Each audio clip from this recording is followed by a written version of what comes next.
All right. Welcome to the Gridiron, baby. Basically, where we talk about how great the New York Football Giants are and how badly the Philadelphia Eagles and the Dallas Cowboys suck.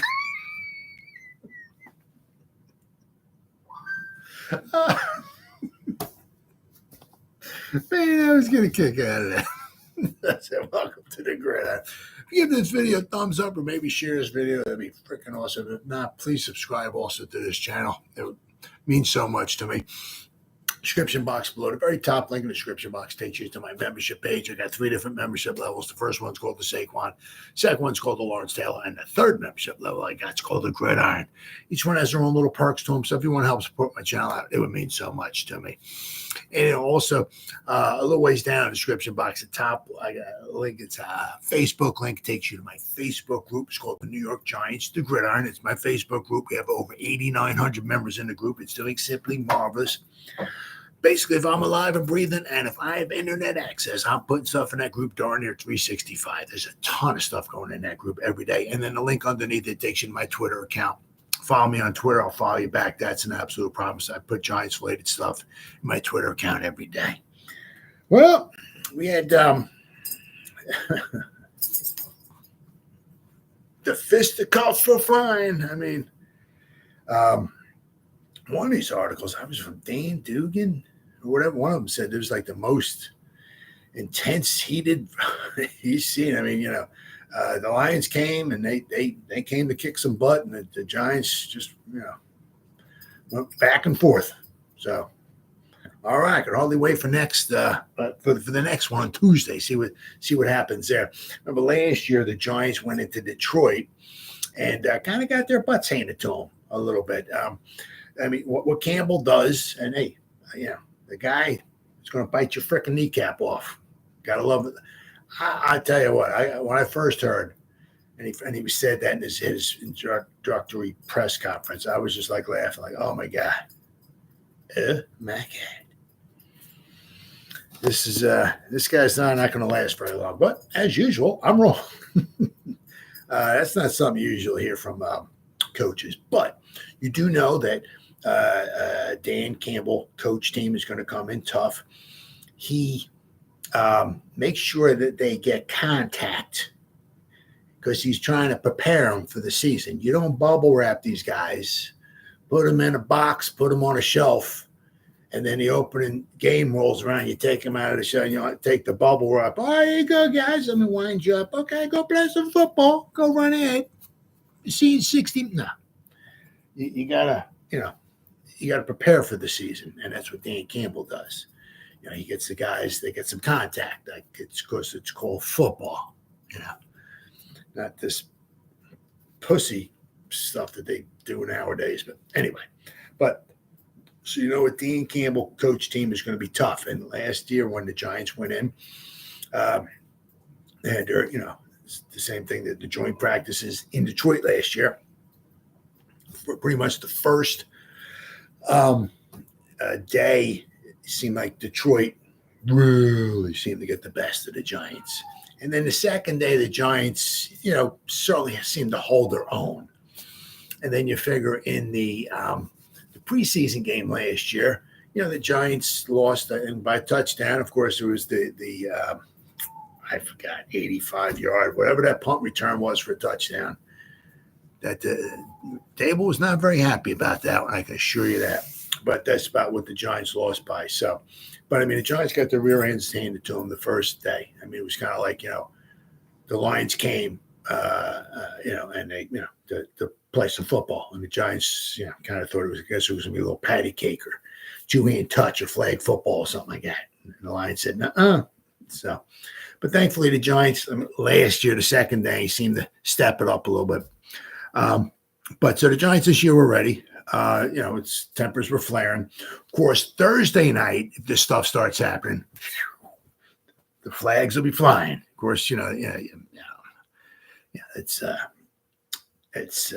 don't want to say it's certainly not acceptable. They don't want it to happen and all that stuff and everything. But you know, it is what it is. So I'm really waiting to see what's going to happen tomorrow. in practice. The Giants. I think it was their corner, their secondary, and the Lions wide receiver, especially Amon St. Brown, whatever. He seems to like to talk a lot, And I think one of the fights, I think Belton wasn't having any of it, any of his jibber jabber. So they went at it. So I can only wait to see what tomorrow bring. But Daniel Jones, they were talking. It was funny because good old Brian Burns. They were talking to him after the practice was over, and I forgot who said it was. It was probably Jordan Renan. He seems to ask like 96% of the questions. It sounds like, but somebody asked Brian Burns about Daniel Jones was in there, he was in the middle of one of those scuffles. He was trying to get somebody off. One of his linemen were on the ground or something like that. And Brian Burns is like, yeah, Dan, he's getting. He said he was getting jiggy with it. Yeah, I haven't heard that saying in a long time. Then he also, so he was pretty, surprised. But also there was another. There was another one at the time. It was last year, I think it was. Or maybe it was 2 years ago. Maybe it was 2 years ago. I don't remember. One of the times there was a fight, and might have been 2 years ago, if I remember correctly. Because I remember in training camp, Lemieux got into it with, I think, Dexter or Leonard Williams, and that might have been the one fight that in training, the Giants, where Daniel Jones got in, was in the middle of it as well, too. So Daniel Jones, and I don't know if he was like necessarily throwing haymakers or nothing like that or whatever, but, he puts his 2 cents in. He tried to pull one of the lines because it looked like the play was over or the play was, and there was one of the Lions guys was on top of one. I can't remember who it was. Maybe it might say it in one of these articles I'm going to read. But it was like, the play was, I think the pass was thrown. It's down. It might have been over. And one of these Lions guys was just like on top of one of the Giant linemen and just like pushing them down and stuff. Like, dude, what the are you doing, dude? So Daniel Jones went over there. I was trying to, I guess, get him off or whatever, but so, but and then Daboll was not very happy either. He which is good because you got the two, I don't know. I mean, Campbell's not as, I don't think, as fiery or as explosive maybe as Daboll is. Daboll just like, But, certainly you don't want to piss Campbell off either. But Daboll got a little ticked off because, something you don't do in these joint practices is, you don't touch the quarterback. You don't, try to knock the ball out of their hands or swing at their hand or anything like that, where maybe they can break a finger or something like that or whatever. And apparently that's almost what happened. And good old Coach Daboll was not very happy about that. That's good. Brian Daboll gets heated as the Giants line practice boils over. It boiled over many a time. Daniel Jones connected on intermediate to deep shots to Jalen Hyatt, Darius Slayton, Theo Johnson, and almost another to Malik Nabers near the front pylon that was ruled out of bounds, but might be worth it. I think the ref ruled him out, but I think he was in. I think I'm going to read something here. I think Malik Nabers on that one that he made an acrobatic catch. The coverage was very good, but I forgot the Lions guy. It was the safety, I think it was. The coverage was very good. You give him, you take your cap off to him. But they said it was the video of it, and but Malik just went up, grabbed the ball, apparently got both his. The ref said he was out, but there was somebody on the sideline that said he got both of them in. there was no all NFL 22 or ESPN wasn't there, so we couldn't check the ESPN highlights or nothing like that or whatever. But he might have gotten his feet in. But on the other field, Bobby Okereke intercepted a Jared Goff pass on 7-on-7s. Let's see, where were we at here? Oh, caught my fiery Brian Daboll made his justified return after a mostly cool-headed training camp. Giants head coach exploded on a Lions defensive lineman who swiped at Jones's hand just as he released a pass. That's a no-no. Contact with the quarterback is a universal no-no in training camp, even in joint practices. One play later, a fight broke out, and Jones was in the thick of it. So now I'm not sure if maybe Daboll, the guy that Daboll yelled at, maybe that was the defensive lineman who was on top trying to hold somebody down, pushing somebody down, or what. But let's see. And we have got some good stuff on the injuries, but some bad stuff. Bryce Ford-Wheaton with his knee, and DJ Davidson with the lower leg. They returned to practice, so that's cool. Because I mean, for DJ Davidson, he's got to get in there. He's got to get in. We brought in a ton of guys, and if he doesn't start making stuff happen, I don't even know if they'd even put him on a practice squad or what. But he's got to start making some stuff happen because they brought in a lot of guys. Let's see here. Hold on. Let's take a look here. I'm not even going to look at the unofficial depth chart. I'm going to go over just a second, which is kind of like a joke. But, they got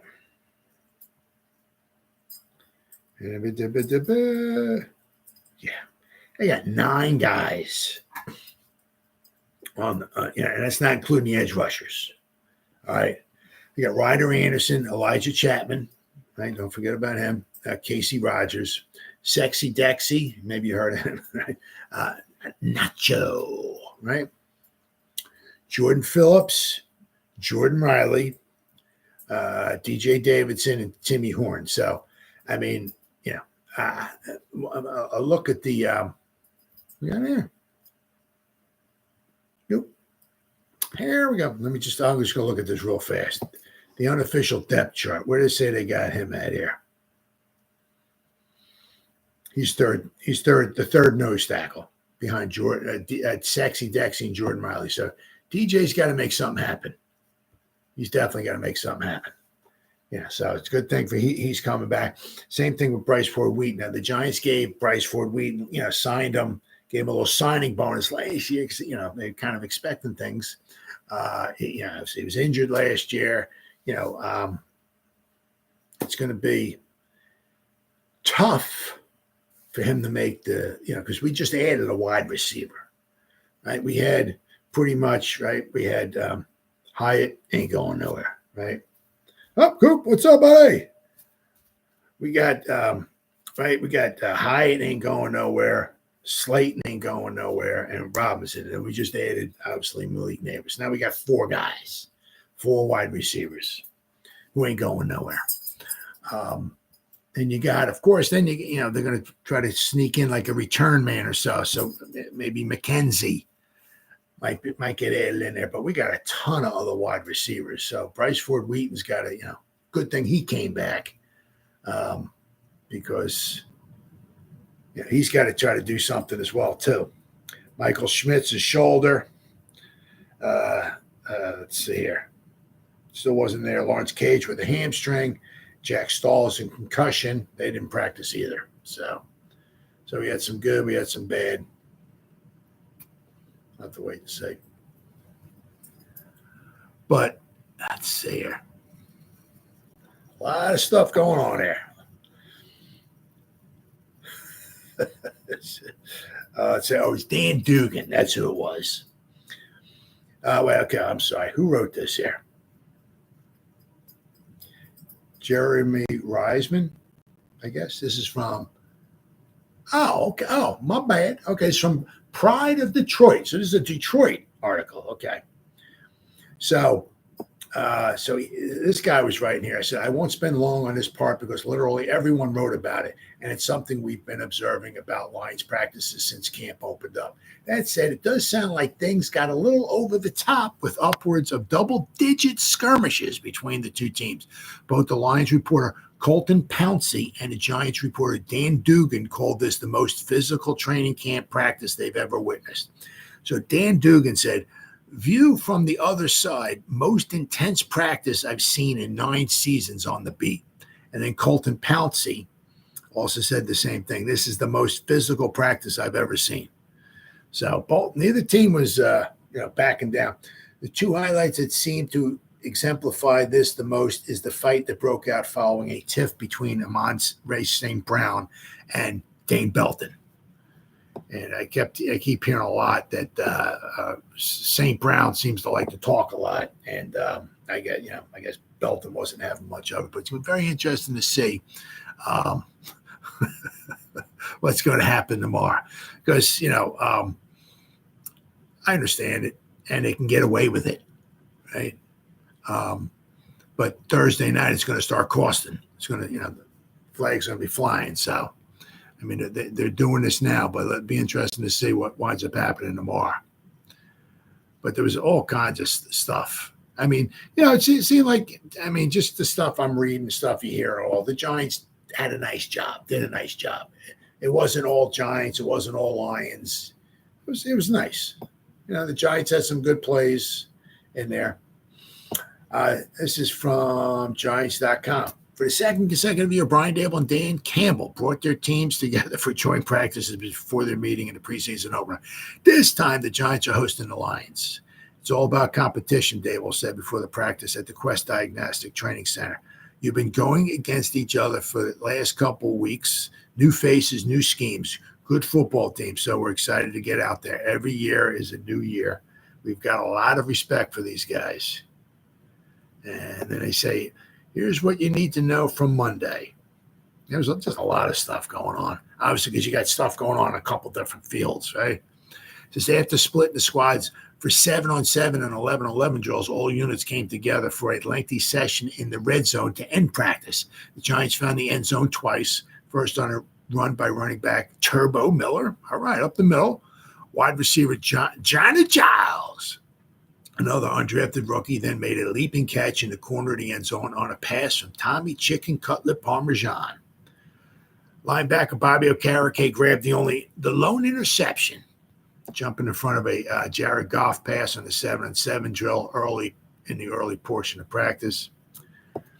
Last season, Okereke was the only player in the NFL with at least 140 tackles, 10 tackles for loss, and 10 passes defense. His presence in coverage is expected to grow even more under defensive coordinator Shane Bowen. The way Shane calls it, we're going to be multiple, Okereke said this offseason. We'll be able to combat the offensive strengths, so we'll have a good mix of everything. And Okereke likes it that way. I like getting picks. I bet you do.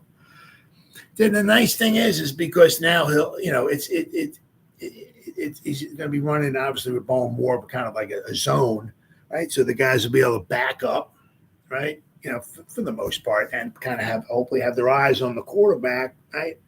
Instead of running down the field trying to guard a guy with their back to the quarterback, having no clue if the ball's coming their way until the last second, right? But if everything's in front of them, might have more chances possibly to make interceptions.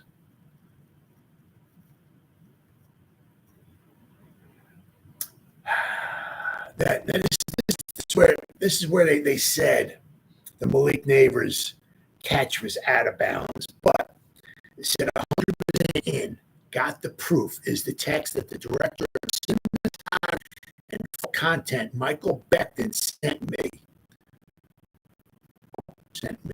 Okay, once again, this is, Dan Solomon.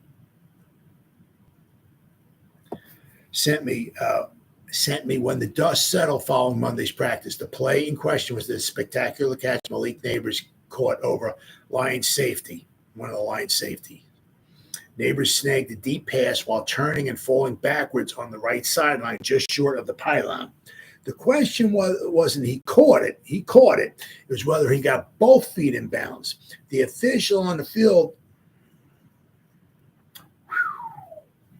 called him out. But upon further review, the 6th overall draft choice was proven to be in. No one was closer to the play than Becton, so everyone should take his word for it. Now, obviously, if that was to happen during the regular season and, Daboll wanted to challenge it, right, quite possibly it would have been reversed. So it was. I mean, I'm looking at it right now. DJ firing him downbound by the sideline. He looks like he went out of bounds like to maybe the 2-yard line or so. And it was a great coverage, great pass, great. Really, I mean, you tip the cap to the safety for the Lions. He was all over him. Great coverage. But sometimes if the throw is that good, there's not much you can do about it. It wasn't the only big completion of the day for Jones. Early found wide open Hyatt for a big gain. There's another one right here. Yeah, I mean, Hyatt was like wide open. I mean, it doesn't show you how he beat the guy, but I mean, he caught it and he fell to the ground. But he was behind the guy. Now, I don't know if it was a double move or he just took off and he just ran right past the guy. You don't know. All you see is the ball in the air. By the time it comes in Hyatt's hands, it looks like he's a few yards past any Detroit defender, but he falls to the ground. Second-year receiver couldn't quite stay on his feet long enough to run in for an untouched touchdown, instead falling just short inside the 5-yard line. Guys made plays down the field. Jones said in assessment of the day, I thought we converted when we had some opportunities. And then when it wasn't there, I thought we got the ball out and kept making positive plays. Certainly some situations that weren't ideal, and we looked to shore those up and figure those out. But overall, I thought we converted our opportunities and made good decisions when it wasn't there. He sounded a lot like it always sounds like Eli, right? Because when Eli's talking, it doesn't matter any time. Oh, I think we did some good things out there. Eli could be like have a preseason game. He could be like 1 out of 6 for 3 yards. He had like a couple drives, said he got sacked 2 times, 5 incompletions, and it was 1 for 6 for 3 yards. He's after the game's over, I think we did some good things. We moved the ball. I turned around and handed the ball off. I got in the pocket. I completed the pass, and we did some good things. I always remember, I always just crack up every time he says that, but. Good old Isaiah Simmons is finding a home at the nickel, where his coverage skills and physicality go hand in hand. He showcased both against the Lions with a big hit and then a pass breakup in the red zone.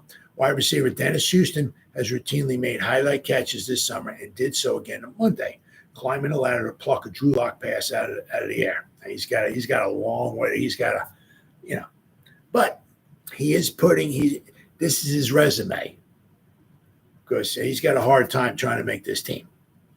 But, as I said, this is his resume. If he's putting this stuff on film for other teams to see, right? Burns and Kayvon flashed off the edge with the former recording a sack at one point and the latter disrupting a run play in the backfield. Cornerback Cordell Flott had a nice pass play breakup to kick off 11-11 drills. Nacho continued his push to start opposite Dexter Lawrence and forced a throwaway in the red zone. And also could have possibly been a sack in a live game. Daboll's been praising Nacho. He said he's had a really good camp. And one thing I love about Nacho, you always know where the guy's at. The guy always has a smile on his face, and you always hear him. You always know where the guy's at.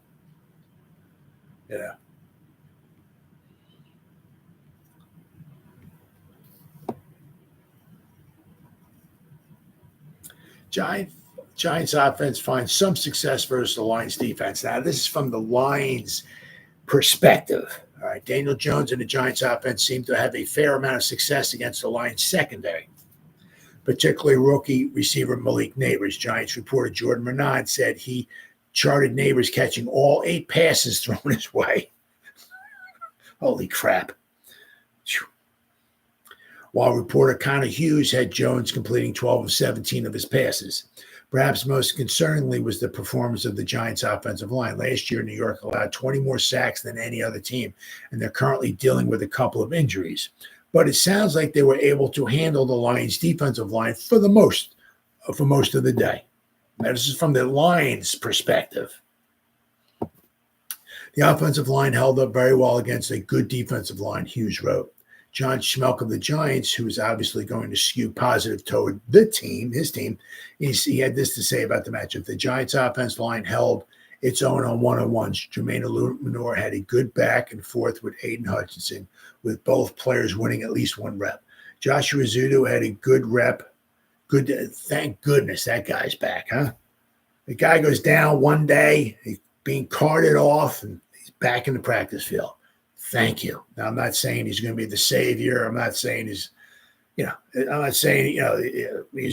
Pro Bowler. He's going to be all, not just thankfully he's back on the field, right? My goodness. I mean, between Neil and John Michael Schmitz, we need can we get some good help, some good breaks, right?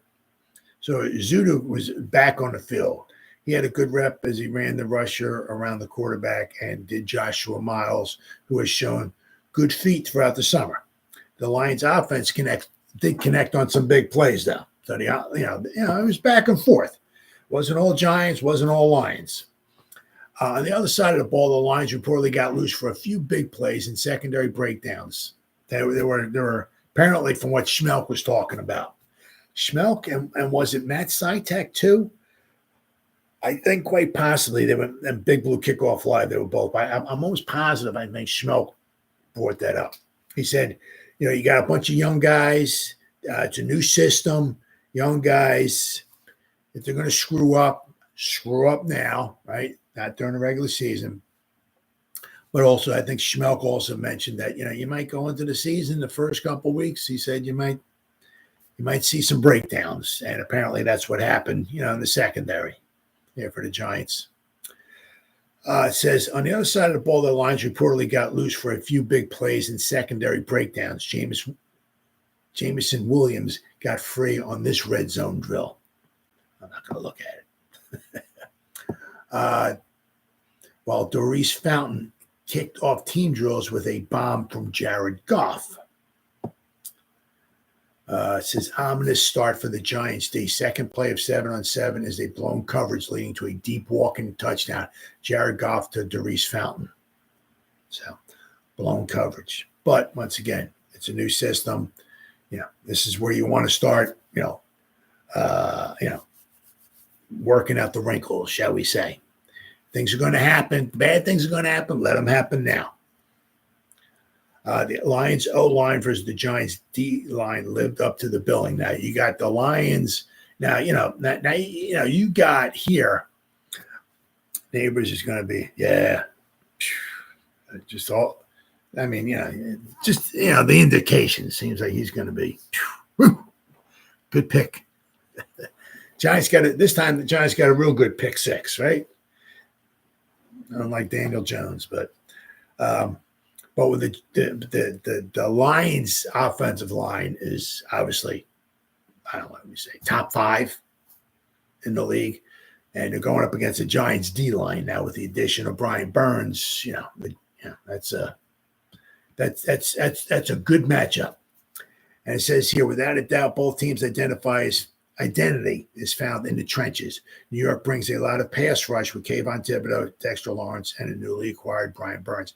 Meanwhile, the Lions boast potentially the best tackle duo in football, with Decker and Sewell, and the league's best center in Ragnow, I mean, their offensive line is very nice.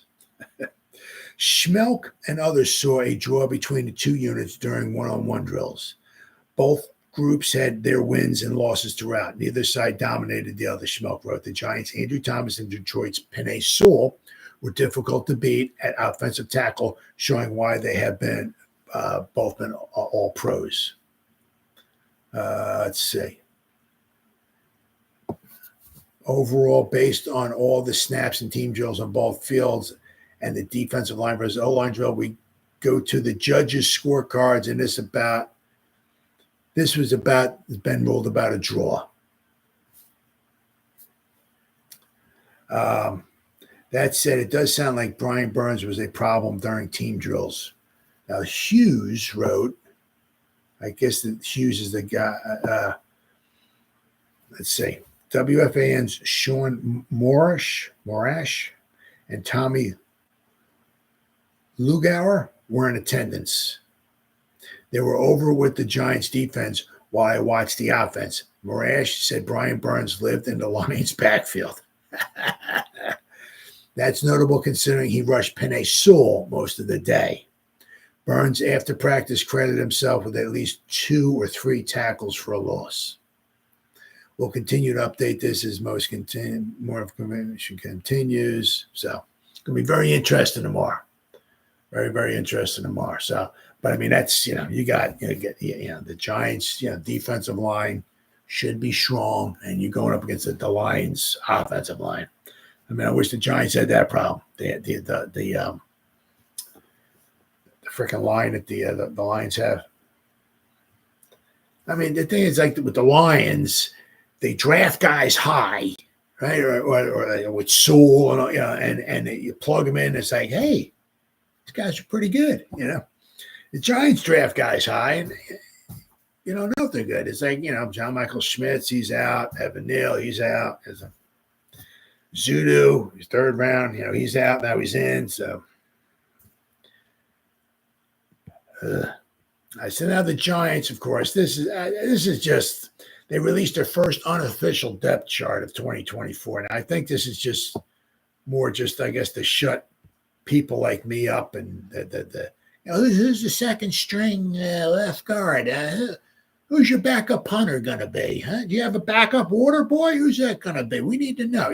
So this is probably just to shut people like me up. So they just throw out a unofficial depth chart. And I'm a little, I'm looking at this, and it's like they got Eric Gray as the second running back. Okay. All right. But let's see. We got wide receivers. They got, okay. Well, they got Jalen Hyatt and Darius Slayton.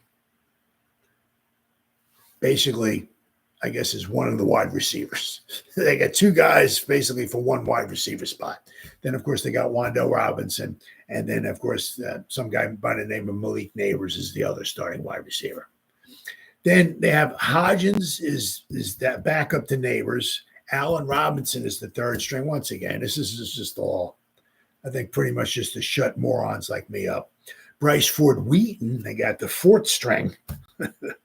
Johnny Giles, I didn't know they actually have a 5th string, apparently. Isaiah McKenzie is the backup to Wan'Dale Robinson.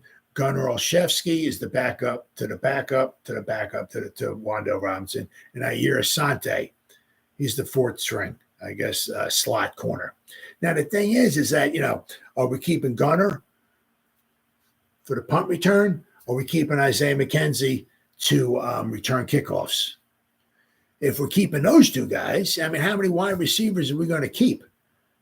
We're going to keep 6, keep 7? So we're going to keep 7 wide receivers? I mean, I'm saying, is Gunnar Olszewski going to be one of them? Is McKenzie going to be one? So that's 2. Right? So, I mean, you got to have Slayton, Hyatt, Robinson, Nabers. That's 6. Or between McKenzie and Gunnar Olszewski, you're only going to keep 1. You're going to keep 6 wide receivers. You're going to keep 7. So it's like, who's going to be the other guy? So we're going to, unfortunately, probably let somebody. What are we doing with Hodgins? Right? Allen Robinson. Bryce Ford Wheaton. I mean, can we let that guy go and hopefully clears waivers and get him back on the team and get him back on the practice squad? Don't know. Let's see. They got Jermaine Illuminor is the starting right tackle. Zudu is the backup. Joshua Miles is the third string right tackle. Aaron Stinney is the right guard. Van Roten is his backup. Jake Kubas is his backup.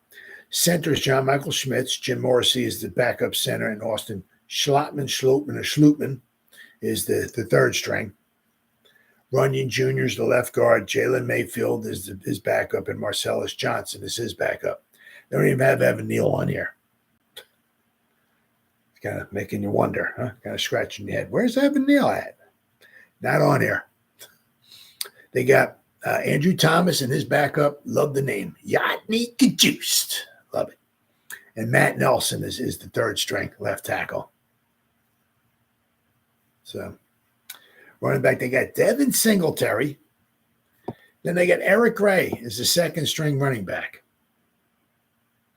Tracy is the third string. Turbo Miller's the fourth string. And then this is a little old. They got Jashawn Corbin, who's no longer with the team, and Sailors is the fifth string. So Corbin, because I'm going to talk about this because they brought in a cornerback, our 12th cornerback. Now we have 12 cornerbacks now. So they brought in a 12th cornerback, and so they let Corbin go. Tight ends, Bellinger and Cager is the second string. Chris Manhurts is the third string, and Theo Johnson is the fourth string. So if that's the case, then they got to be keeping, once again, it's they're just putting this stuff out here just to make people like me happy and all that. Who's your backup, right? But on this unofficial depth chart, once again, it's just unofficial. They got Theo Johnson as the fourth string.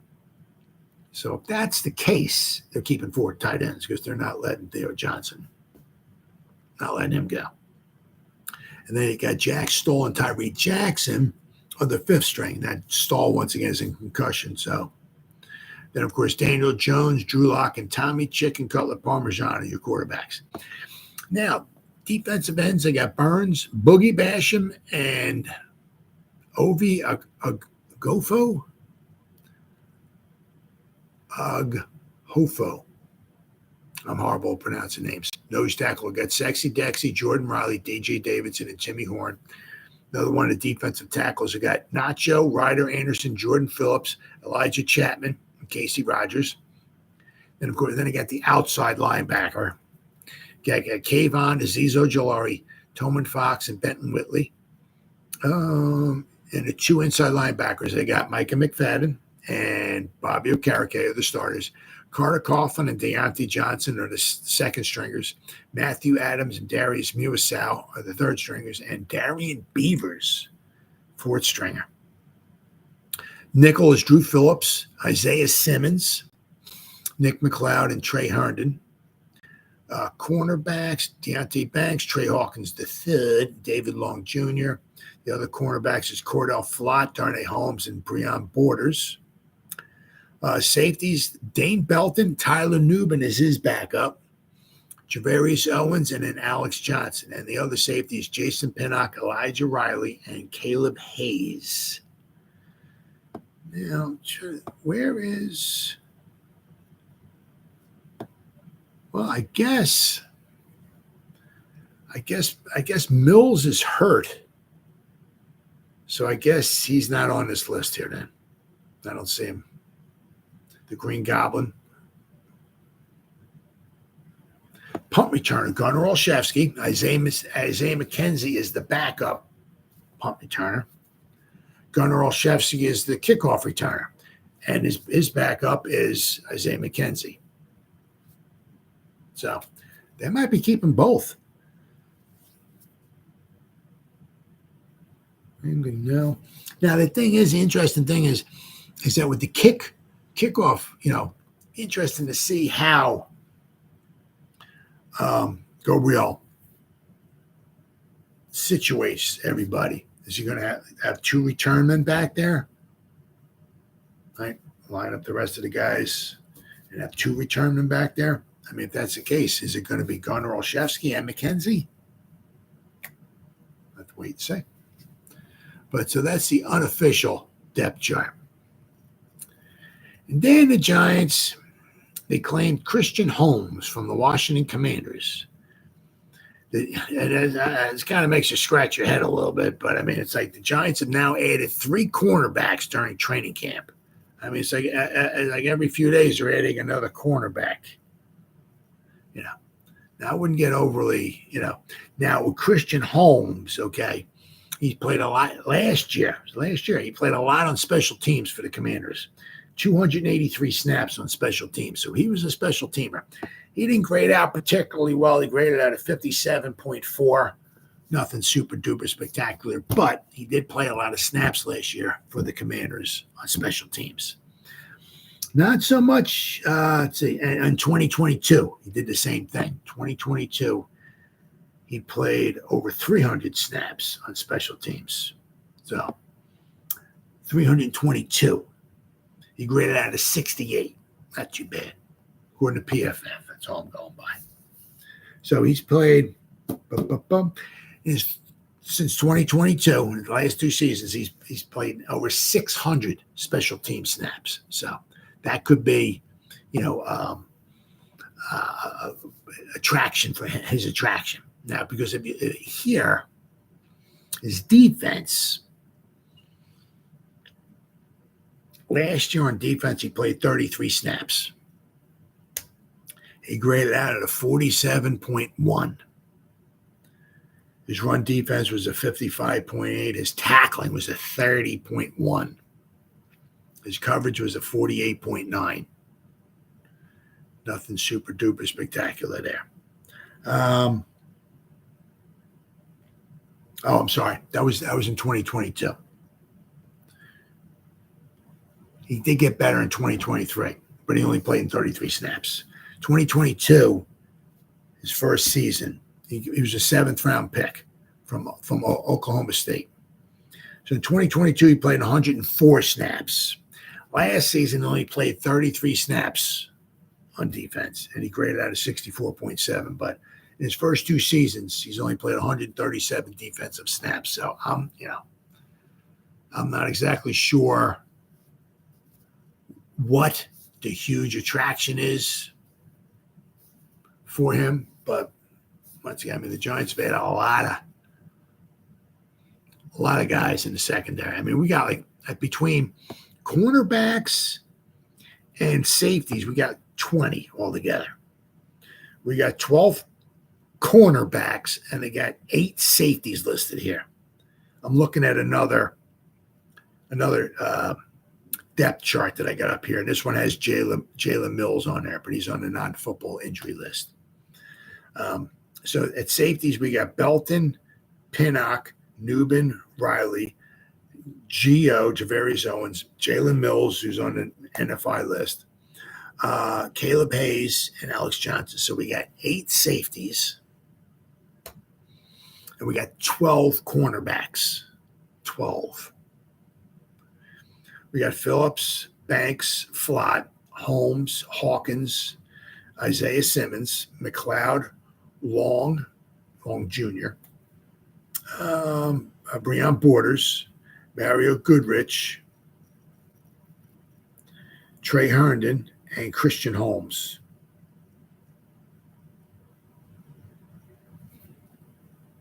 So, who's the guy we just added? So, I mean, we got, 12 cornerbacks, and so we got 20 guys. There's 20 guys in the defensive secondary. We got out of 90 guys, 20 out of 90. I don't know what the heck is that. 22%, 23% of our roster is guys in the secondary. So Giants keep adding guys in the secondary. Now, once again, the guys they're bringing in, I mean, there's nothing super duper to get excited about. But they're bringing in, it's competition. It's going to bring out keep bringing guys in.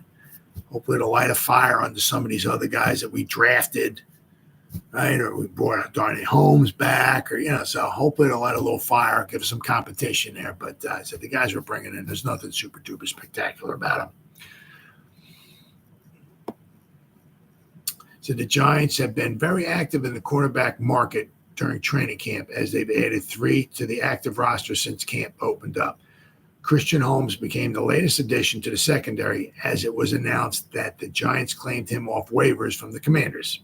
7th-round pick in 2022 NFL Draft, Holmes appeared in 30 games for the Commanders, mainly in a special teams role. 6'1", 205 pounds, nice size. Recorded 20 tackles, 1 pass breakup, and 2 fumble recoveries during his time in Washington. In a corresponding roster move, the Giants waived injured running back Rashawn Corbin. I mean, he was injured. We got a lot of running backs. I mean, I said, so he's not there. Obviously, Corbin's not there anymore, but we got Singletary, Tracy, Gray, Miller, Sailors, and we had Corbin. So we had 6. Now we're down to 5, which is still too many.